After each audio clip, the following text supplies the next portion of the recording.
Good afternoon to you all. Today we are going to start the Vedic civilization.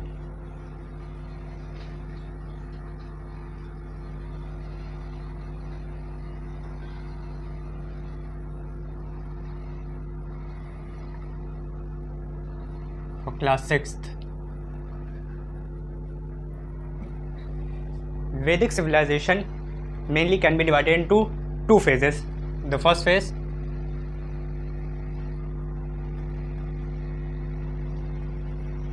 early Vedic civilization, which is called Rig Vedic civilization. Its time period was between 1500 to 1000 BC. Means after the decline of Indus Valley civilization, the Vedic civilization started. And other is later Vedic civilization. Its time period is between 1000 to 500 BC, or we can say 600. So, firstly we are going to study early Vedic civilization.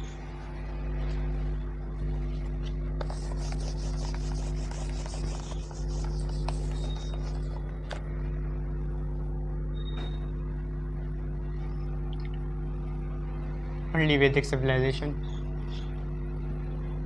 और Rig Vedic civilisation.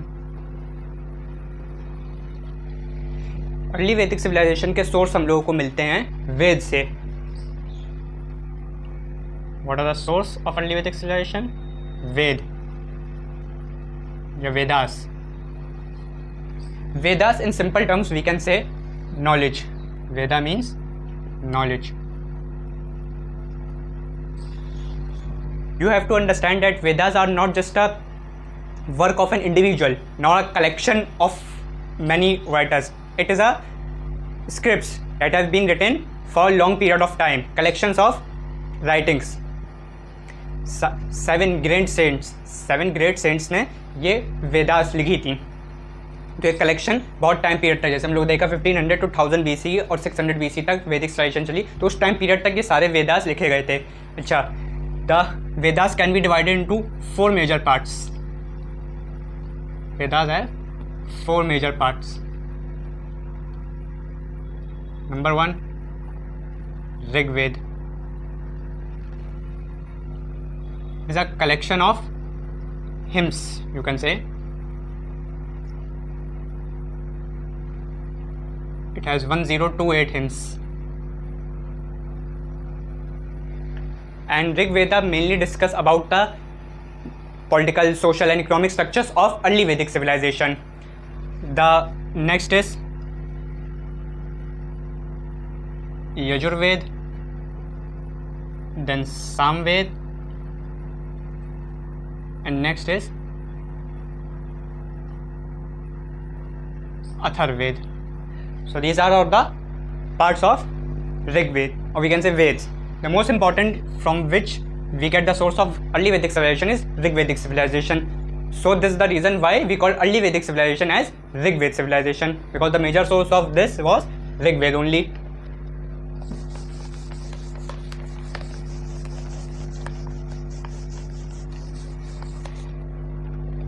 Rig वेद से हम लोगों को यह पता चलता है कि वैदिक सिविलाइजेशन की शुरुआत कहाँ से हुई थी. तो सबसे पहले आर्यंस जो थे, वो जो आर्यन जो थे वो रहते थे, basically they were the people who are living in central Asia near the Caspian sea region और यूरेशियन रीजन. वो उस एरिया में रहते थे near the steppes of central Asia, Russia side पे हम लोग कह सकते हैं, कैस्पियन रीजन के नियर राउंड. वो वहाँ से माइग्रेट होके हिंदू कुश के ज़रिए से यहाँ इंडिया में आए और रहने लगे सप्त सिंधु रीजन के अराउंड. सब Sindhu region is the land of 7 rivers in the north western part, north western frontier. वो वहाँ रहने लगे. अच्छा, ये थ्योरी हम लोगों को मैक्स मुलर ने थ्योरी दी थी, आर्यंस थ्योरी.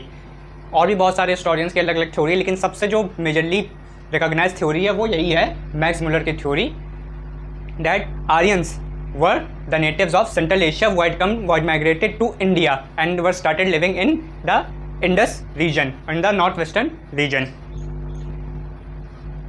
अच्छा, तो यही आर्यंस जो हैं यहाँ पे कॉन्फ्लिक्ट में आते हैं यहाँ के नोमैड से, इनहेबिटेंट से जो रहते थे, दासियाज या दासूस कह सकते हैं हम लोग उनको, और उनके साथ ही कॉन्फ्लिक्ट में रहते थे और वहीं पे धीमे धीमे अपनी सेटल होना शुरू हो गया। और लेटर वैदिक में ये लोग साउथ ईस्ट एशिया तक ये लोग स्प्रेड होते गए आर्यंस।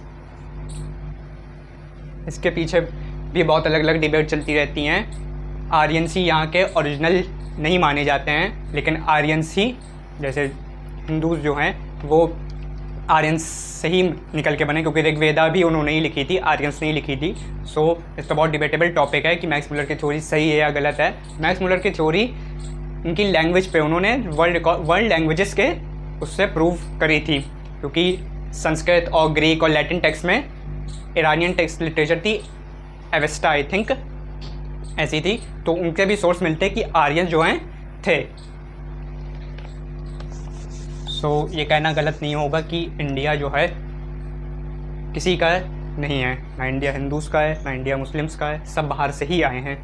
ऐसा मैं नहीं कह रहा हूँ, ऐसा मैक्स मुलर की थ्योरी कह रही है। और 2019 में नेचर जर्नल में शायद प्रूव भी किया गया था DNA टेस्ट से, शायद 30% of the Indians original were Indo Aryans.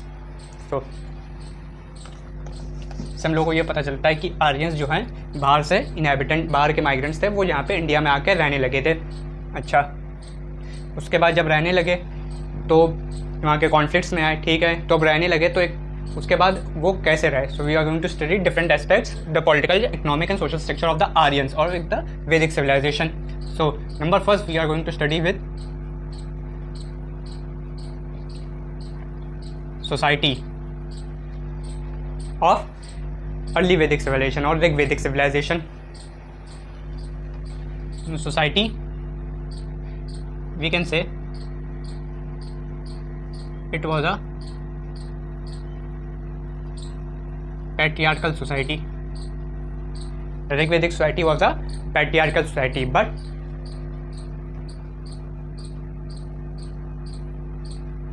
women hold good position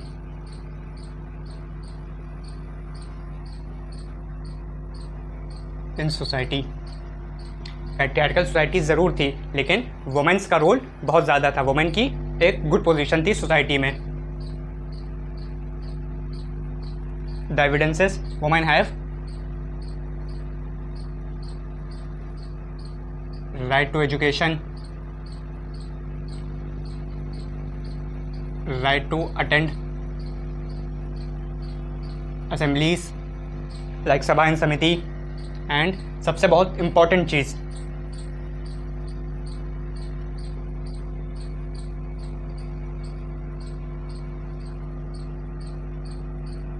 right to choose their husbands. ये बहुत इंपॉर्टेंट चीज़ थी उस टाइम पे, ऋग्वेदिक के टाइम पे, कि उनको ये राइट था अपने हस्बैंड चूज करने का, यानी स्वयंवर।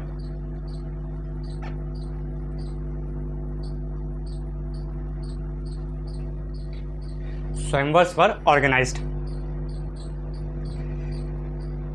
तो ये सब चीज़ों से पता चलता है कि वुमेन काफ़ी अच्छी पोजीशन होल्ड करती थी सोसाइटी में। क्या है ना, जब तक वुमेन को एक अच्छा स्टेटस नहीं दिया जाए सोसाइटी में, तब तक वो सोसाइटी चेरिश नहीं कर सकती है, यानी वो सोसाइटी अचीवमेंट नहीं कर सकती है कुछ भी। Females are the representatives of god on earth. So भगवान और स्त्रियां हर किसी को इतनी आसानी से नहीं मिलती हैं, तो जो जिनको मिलती है वो उनकी कदर करें। लोग करते भी ऐसी हरकतें हैं कि फीमेल्स जो हैं, लड़कियां नाराज़ भी हो जाती हैं, लड़के ऐसी हरकतें करते हैं, इंस्टा का पासवर्ड लेके चेक कर रहे हैं। क्या ज़रूरत है, आज के टाइम पे यही हो गया है कि इंस्टा का पासवर्ड लेके चेक कर रहे हो, पता नहीं क्या मिल रहा है, लेकिन कर रहे हो। व्हाट्सएप लेके चेक कर रहे हो मैसेजेस, इतनी चीप हरकतें ये सब कर रहे हैं लड़के लोग आजकल। एकदम शर्म के मारे मर जाना चाहिए कि मतलब इतनी भी नहीं, एकदम शर्म आती है सब करते हुए। उसका कुछ फ़ायदा होने वाला नहीं है कि वो व्हाट्सएप के पास मैसेज चेक कर रहे हो, वो डिलीट हो चुके हैं मैसेजेस, देखने का कोई फ़ायदा नहीं है। बहुत तेज़ फंक्शन करता है वुमेंस का ब्रेन आदमियों से, तो इसीलिए ये सब करने का कोई फ़ायदा है ही नहीं। जिस फंक्शन को आज समझते हो वो 3 दिन पहले ही वो समझ चुकी होती हैं, तो इसीलिए ये सब कह रहे हो। कि तुम उससे क्यों बात कर रही थी और हंस हंस के क्यों बात कर रही थी। अरे तो क्या रो के बात करी जाएगी कि हम उन्हें उससे नोट्स मांग रहे हैं तो हम रो रो के मांग रहे हैं? हंस के ही तो बोला जाएगा, बात भी हंस के की जाएगी, हालचाल पूछ लिया जाएगा। ये सब करने देना चाहिए, क्या है रोकना है फालतू में? अरे किसी को रोको यार, नहीं इससे बात मत करो, नहीं उससे बात मत करो, नहीं इधर ना जाओ, नहीं उधर ना जाओ, इतने बजे जाना, नहीं इतने बजे ना जाना, फालतू में। तो ये सब एक ऑप्रेसिव थिंकिंग है, ऑप्रेसिव आइडियोलॉजी है जो आप लोग करने की कोशिश कर रहे हैं। फ्रीडम देनी चाहिए हर किसी को। तुम कमज़ोर रहोगे तो ऐसे ही हरकतें करोगे कि इससे बात मत करो, उससे बात मत करो। कोई कमज़ोर के साथ कोई नहीं रहना चाहेगा, और ताकतवर जितने पावरफुल रहोगे उनको कोई छोड़ के नहीं जा सकता। तुम जितने ही पावरफुल रहोगे लोग तुम्हें छोड़ के नहीं जाएंगे, और कमज़ोर के साथ रहोगे नहीं। तो ये सब तुम्हारी कमज़ोर होने की निशानियाँ हैं। तुम कमज़ोर हो तभी ये सब चीज़ें कर रहे हो कि नहीं हम नहीं छोड़ के जा सकते हैं, नहीं रात में तुम्हें बात करनी पड़ेगी, तुम रात में बात नहीं करोगी तो चांद चमकना बंद कर देगा। तो ये सब चीज़ें नहीं करनी चाहिए। स्वयंवर जो ऑर्गेनाइज होते थे तो फीमेल को पूरी आज़ादी थी अपना हस्बैंड चूज़ करने की, और होनी भी चाहिए। लेकिन आज के टाइम पे नहीं हो सकती, क्योंकि अगर हो गई तो सारे रिलीजन भी ख़त्म हो जाएंगे। क्योंकि एक साइकोलॉजिकल एक ये फैक्ट है कि वुमेंस को किसी चीज़ से मतलब नहीं है, ना रिलीजन, ना कास्ट, ना रेस, ना क्लास, उसको किसी चीज़ से मतलब, उसको सिर्फ पावरफुल लोगों से मतलब है। जितने ज़्यादा लोग पावरफुल होंगे अपने अंदर से, सिर्फ उसी से मतलब है। उनको रिलीजन से कोई फ़र्क ही नहीं पड़ता कि तुम क्या हो, तुम क्या हो, तुम किस धर्म से हो, तुम किस जात से हो, उनको ऐसा फ़र्क ही नहीं पड़ता। उनको सिर्फ चाहिए कि कौन कितना पावरफुल है और कौन तो उनको फ्रीडम कितनी दे सकता है। हिस्ट्री में एग्जाम्पल्स हैं, हर किसी ने दिए हैं, चाहे इस्लाम में हो। इस्लाम में भी यही बात की गई है कि वुमेंस को फ्रीडम दी जाए, पढ़ाया जाए, लिखाया जाए। प्रॉफिट मोहम्मद के टाइम वहाँ उनकी वुमेंस वॉर्स पे जाती थी। और भी उससे पहले ले लें भगवान शंकर, उन्होंने अपनी बीवी को, वाइफ को एकदम पूरी फ्रीडम दे रखी थी, तभी तो भगवान थे ना। प्रॉफिट मोहम्मद के टाइम सारी जितनी उनकी वाइफ थी और जितनी उनके सारी ट्राइब्स की वुमेंस थी सब जंग पे आती थी, पढ़ती थी। हज़रत Ayesha the most I think renowned scholar, पूरी हदीस उन्होंने लिखी। सो ये सब चीज़ें दर्शाती हैं। तुम फालतू में हर चीज़ से रोके हुए हो कि नहीं इधर ना जाओ, उधर ना जाओ, तो ये सब मेंटालिटी सही नहीं है। ये दिखाता है कि कितनी चीप हरकतें आजकल के लोग कर रहे हैं। So coming back next to the topic, ये वैसे स्वयंवर आज के टाइम पे लोग होने भी नहीं देंगे जितने भी हैं, क्योंकि रिलीजन फिर ख़त्म हो जाएंगे तो लोगों का धंधा पानी भी बंद हो जाएगा। ये सब पोजीशन थी वुमेंस की सोसाइटी में। नेक्स्ट वीकेंड से जो ट्राइब्स थे वो फैमिली, मैनी ट्राइब्स कंस्टिट्यूट, मतलब एक जितने भी लोग थे जैसे आर्यंस के लोग थे वो सब कंस्टिट्यूट करते थे। स्मॉलेस्ट यूनिट क्या था? ग्राम। एक हाउस बनाते थे ग्राम या village. Many group of villages join together to form vish, and many vish join together to form jana, and who leads the jana? It's Rajan or a king. ग्राम से विश बने, विश से जन, और जन से मतलब जन का जो हेड होगा वो राजन होगा। जो eldest member, joint family system देखने को मिलता था।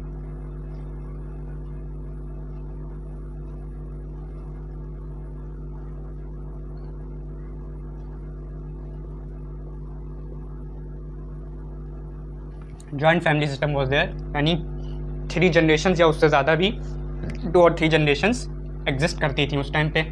Head of the family was called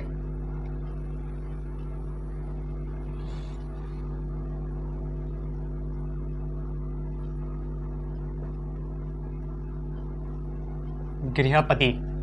the head of the family was called grihapati. जैसे हम लोग कहा पैट्रियार्कल सोसाइटी थी, लेकिन तब भी यहाँ पे वुमेन्स की गुड पोजीशन थी, वुमेन की गुड पोजीशन थी, तो जॉइंट फैमिली सिस्टम भी था और हेड ऑफ द फैमिली गृहपति थी। ठीक है, जब वुमेन मजबूत होंगी, वुमेन की रिस्पेक्टेबल पोजीशन रहेगी सोसाइटी में, तो बच्चे मजबूत होंगे। जब बच्चे मजबूत होंगे और वुमेन भी मजबूत होगी तो परिवार मजबूत होगा। जब परिवार मजबूत होगा तो समाज मजबूत होगा। जब समाज मजबूत होगा तो राष्ट्र यानी एक देश मजबूत होगा।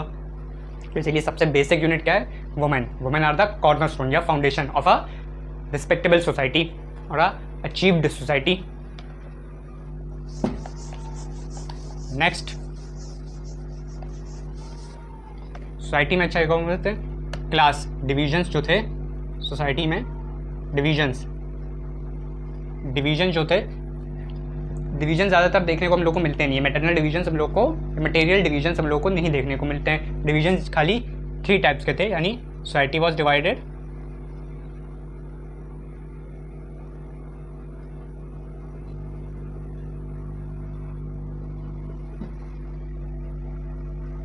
into 4 classes. जो डिविजन्स थे कलर के बेसिस पे थे। One was the term which is use for colour. It was divided into 4 classes as you all know. ब्राह्मण,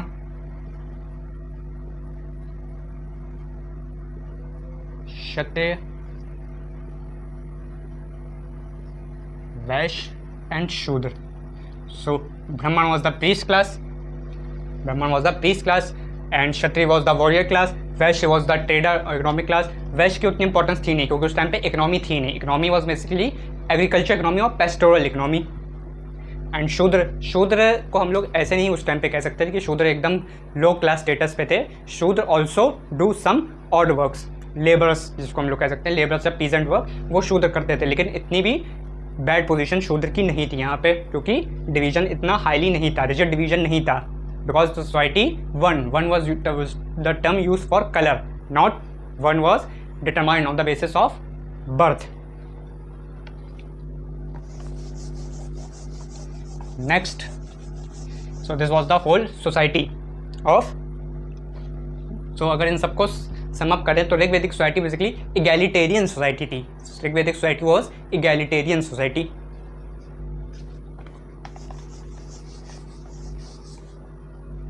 Next, what was the economy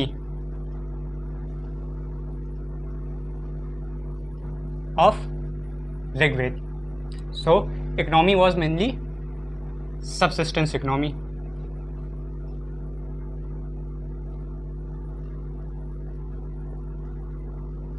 Or pastoral economy.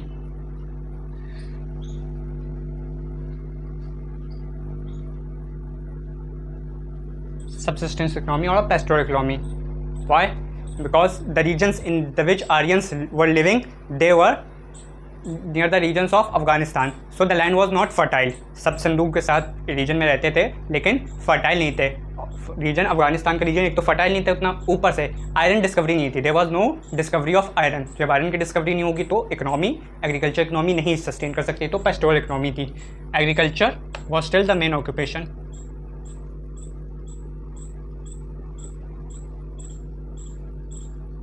Agriculture was main occupation, but no sign of agriculture economy. Next, cow was given much importance.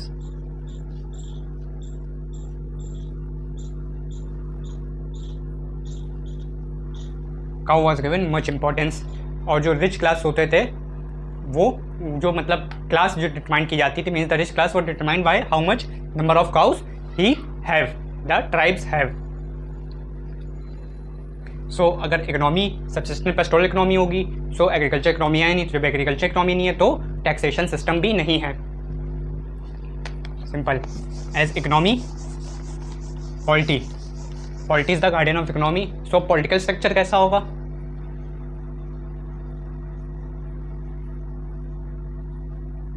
Political structure, as well as there is no economy, there will be no established political structure, stable political system in Rigvedic civilization, as polity is the guardian of economy. So it is mainly a war-ridden polity. In short, we can say it is a war-ridden polity. What means war-ridden polity? Means they were mainly in conflicts with the other tribes. Next is war-ridden polity and Rajan yani king.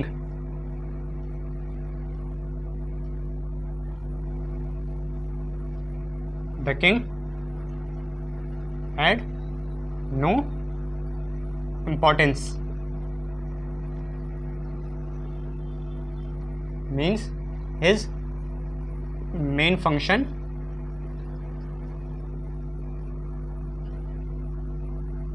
was to protect cattle and tribes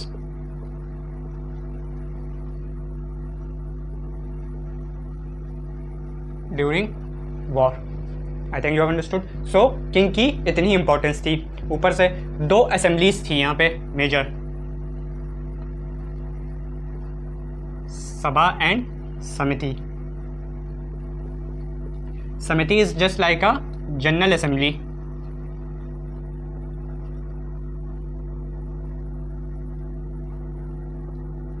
As day-to-day discussion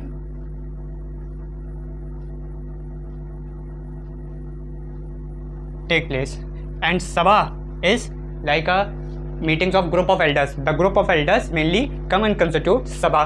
In Sabha, important issues were discussed.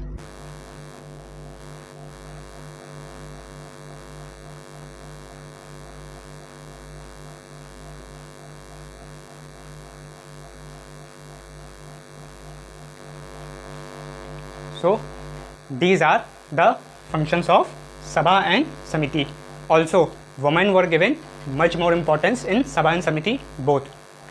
They have the right to attend Sabha as well as Samiti. और भी बहुत सारी assemblies थी, like Vidhata and other also. So ये था political structure कि king had no importance, king had no value. He was just, his main function was to collect, was to protect his tribes and cattle during war. It is a war-ridden polity mainly, and Sabha and Samiti were there, but they perform mainly no function. क्योंकि जब important issues क्या होंगे, war से related होंगे, सिर्फ वही discuss होने हैं, और ज़्यादातर taxation system है नहीं, तो stable administration system भी नहीं है. अच्छा, और जो king के जो important, किंग के भी तो एक किंग एज ए राजन जो इसको कहते हैं हम लोग, किंग जो होगा, लेकिन वो भी तो अपने जो रखेगा प्रोटेक्शन के लिए कुछ लोगों को. सो मेन इंपॉर्टेंट जो थे उनके वो थे पुरोहित, वो थे सेनानी. सेनानी was like just like a commander in chief, and Purohit was like a minister of king. इनकी इतनी इंपॉर्टेंस नहीं थी ऋग्वेदिक में. लेटर वैदिक में बहुत ज़्यादा इंपॉर्टेंस हो गई इनकी, क्योंकि किंग की इंपॉर्टेंस भी बढ़ गई. क्यों बढ़ गई? क्योंकि टैक्सेशन सिस्टम हो गया था, तो राजन ने टैक्सेशन सिस्टम मैंडेटरी कर दिया था. हम लोग और डिटेल में पढ़ेंगे.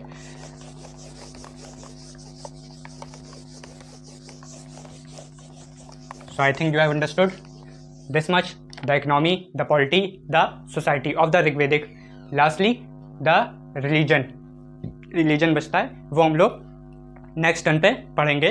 और लेटर वैदिक में सारे ये सब functions, political structure, economic structure and societal structure हम लोग पढ़ेंगे. और इम्पैक्ट ऑफ आर्यन सिविलाइजेशन क्या हुआ, जन जो बना, उसके बाद से ऋग्वेदिक सिविलाइजेशन एंड होने के बाद से जनपद बनने लगे, महाजनपद से आए, फिर डायनेस्टीज आने लगी, मगध डायनेस्टी और भी बहुत सारी dynasty, Nanda dynasty, Magadh dynasty, ये सारी चलने लगी.